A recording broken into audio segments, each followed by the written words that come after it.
시작하겠습니다. 홍보 수석 이규현입니다. 공영방송의 독립성 강화를 위한 방송법 개정안이 어제 국회 본회의를 통과했습니다. 지금까지 공영방송 사장은 정치권이 암묵적으로 임명해 왔습니다.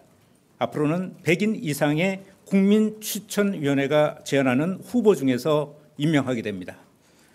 여야 정치권이 100% 추천하던 KBS 이사 비율 역시 40%로 낮아집니다. 이에 따라 공영방송에 대한 정부와 정치권의 영향력이 크게 줄어들어 방송의 독립성과 시청자 주권이 획기적으로 강화됩니다. 고 이용마 MBC 기자는 공영방송을 국민의 품으로 돌려주자고 제안한 바 있고, 이번 개정안 통과 이후 민주언론 시민연합 등 여러 시민사회 단체들이 비슷한 성명을 낸 바 있습니다. 이는 국민에게 공영방송을 돌려줘야 한다는 이재명 정부의 국정 철학과도 맞닿아 있습니다. 물론 이번 방송법 통과로 공영방송을 둘러싼 모든 문제가 말끔히 해결되는 것은 결코 아닙니다. 다만 공영방송 지배구조의 제도화라는 오랜 수건 과제가 풀렸다는 점에서 매우 중요한 첫걸음이라고 생각합니다. 앞으로 방송법 규칙 개정 등 후속 조치를 신중하고도 신속하게 처리할 수 있도록 노력하겠습니다. 이상입니다.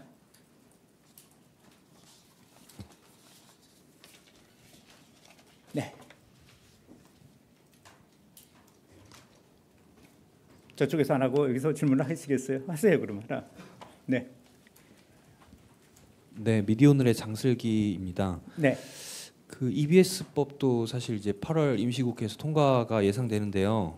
두 가지만 짧게 여쭤볼게요. 그 KBS 사장은 지금 임명권자가 이제 대통령인데 EBS법 지금 올라간 거는 방통위로 지금 해놨더라고요, 임명권자를. 그래서 방통위에 이제 인사와 재정이 다 종속될 수 있다. 그리고 지금 방통위 개편안이 논의되고 있는데, 사실 그럼 EBS 입장에서는 사장의 임명 기간이 어떻게 될지도 모르는 상황에서 적어도 방통위 설치법 개정 이후에 좀 이 법에 대해서는 논의를 해야 되는 거 아니냐, 이런 게 하나 있고, 두 번째는 이제 교육부 관련된 건데 교육부에서도 이사 추천을 하더라고요. 근데 이제 그러면 교육부에서 이사가 내려오면 역시나 교육부에서도 그 인사와 재정을 EBS를 통제할 수 있게 되는데, 여기에서도 좀 그 독립성에 대한 문제가 발생할 수 있어서 교육부 이사는 좀 배제돼야 되는 거 아니냐, 이런 주장이 있는데 여기에 대해서 홍보수석님께서 어떻게 생각하시는지. 네, 기본적으로 저 방송법 개정에 이재명 대통령의 기본적인 어떤 철학이 계십니다. 그거는 이제 국회의 입장을 존중해서 그리고 입장을 내시고 입장을 밝히도 해야 된다라는 어떤 그런 내용을 갖고 있어서요. 저희가 그 지금 말씀하시는 구체적인 것들은 아마 입법 과정에서 또는 선행적으로 또는 후속적으로 조금 보완될 수 있는 사안이 아닐까 그렇게 생각을 하고 있는데, 구체적인 거는 국회의원들의 뜻을 존중하도록 그렇게 하겠습니다. 네. 네, 수석님, 채널A 홍지은입니다. 좀 다른 건 질문드리고자 하는데, 지금 문재인 전 대통령까지 이제 조국 전 대표의 사면을 좀 공식적으로 요청을 하고 있는데, 좀 대통령실은 어떤 방향으로 검토 중일지 궁금합니다. 당장 내일이 이제 사면심사위원회고 이제 머지 않는 것 같아가지고요. 예, 오늘 저 브리핑 내용하고는 무관한 내용이라서 죄송하지만 다음에 의견을 밝히겠습니다. 네. 예, 또 없으시면은 이도록. 아, 그래요? 네네. 네. 또 질문 있으시면 얘기하시죠. 조금 간담회가 후속 간담회가 좀 늦어질 것 같습니다. 네.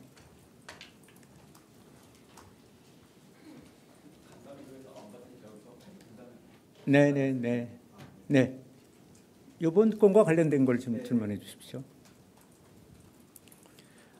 네, 수석님, 저 아시아경제 송승섭 기자입니다. 그 이번에 통과된 그 개정안 부칙에 보면 그 3개월 이내에 이제 선임을 해야 된다라고 해석될 수 있는 조항이 네. 있다, 이렇게 야당에서 해석을 많이 하더라고요. 네. 근데 이제 전문 채널 같은 경우에는 민간 회사라서 이 부칙이 담겨 있는 이 개정안이 상법하고 좀 이 부딪히는 거 아니냐, 이런 지적을 하는 목소리가 이제 보도가 됐거든요. 여기에 대해서 좀 어떻게 생각하시는지 의견 여쭙고 싶습니다. 두 가지 질문이죠. 그러니까 3개월 내에 되는 부분이 있고, 사실 그 3개월 내에 이게 지금 방송법의 개정 취지가 반영되기 위해서는 사실 많은 것들이 좀 선행돼야 되고 또 서둘러야 될 부분도 있습니다. 특히 이제 방송법 설치법 관련된 거, 이런 부분들이 빨리 좀 후속 입법이 돼야 되는 그 과제를 안고 있습니다. 두 번째, 그 보도 PP와 관련된 말씀하시는 거죠. 그 보도 PP 같은 경우에는 다른 거와 달리 좀 보도의 독립성 같은 것들이 굉장히 고도로 요구되는 부분이 있어서 이번에 포함된 것으로 알고 있습니다. 또 하나, 지금 또 상법과 뭐 충돌할 수 있는 부분들, 이런 부분들이 고려되지 않은 것은 아니고 입법 과정에서 의원님들이 충분히 검토한 것으로 그렇게 알고 있습니다.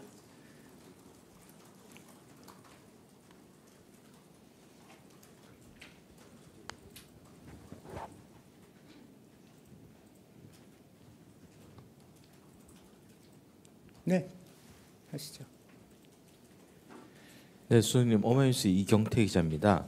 그 방송법의 그 시청자위원회라든가 학회라든가 그 이사를 추천할 수 있는 네. 단체에 관련해서 시행령에 위임하도록 돼 있거든요. 네, 거기 관련해서 대통령실에서 혹시 논의한 바가 있는지가 좀 궁금하고요. 왜냐하면 시행령으로 하게 되는 경우에 이재명 정부가 아닌 다른 정부가 들어섰을 때 좀 원래 의도와 다르게 악용될 가능성이 있기 때문에 입법적인 보완이 필요하다라는 지적이 있기 때문입니다. 그래서 네. 여기에 대해서 논의하신 바가 있는지 아니면 또 다른 요청을 하실 계획이 있는지 궁금합니다. 이게 이제 방송법 개정안 그 자체에 보면 그래도 어쩌면 종사자 단체, 시청자위원회, 또 그 변호사니까 법학 쪽에 법 쪽에 또 그다음에 언론계, 이렇게 해서 좀 다양한 단체를 구성하도록 구체적으로 명시가 돼 있습니다. 그렇지만 그게 어떤 단체인지에 대한 것은 모법에서 규정하기는 좀 어렵지 않나 생각입니다.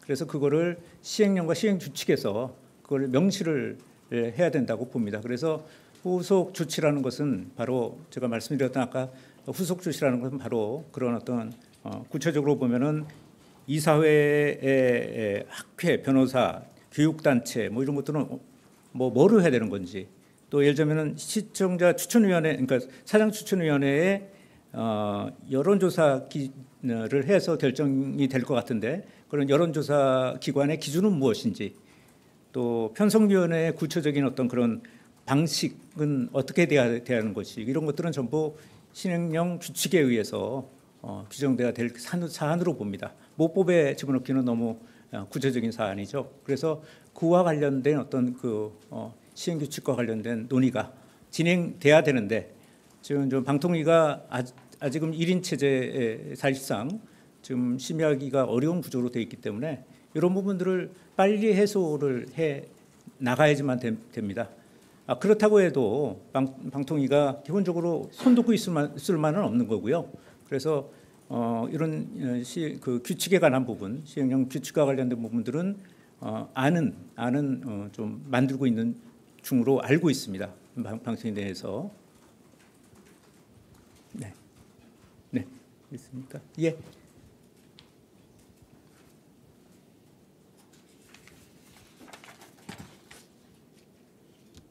자, 됐죠? 예, 오늘 그럼 여기서 마치기로 하고, 여러분들 뭐 날씨도 굿인데 건강 조심하시고 수요 간담회, 목요 간담회가 아니고 수요 간담회를 이어가도록 그렇게 하겠습니다. 예, 감사합니다.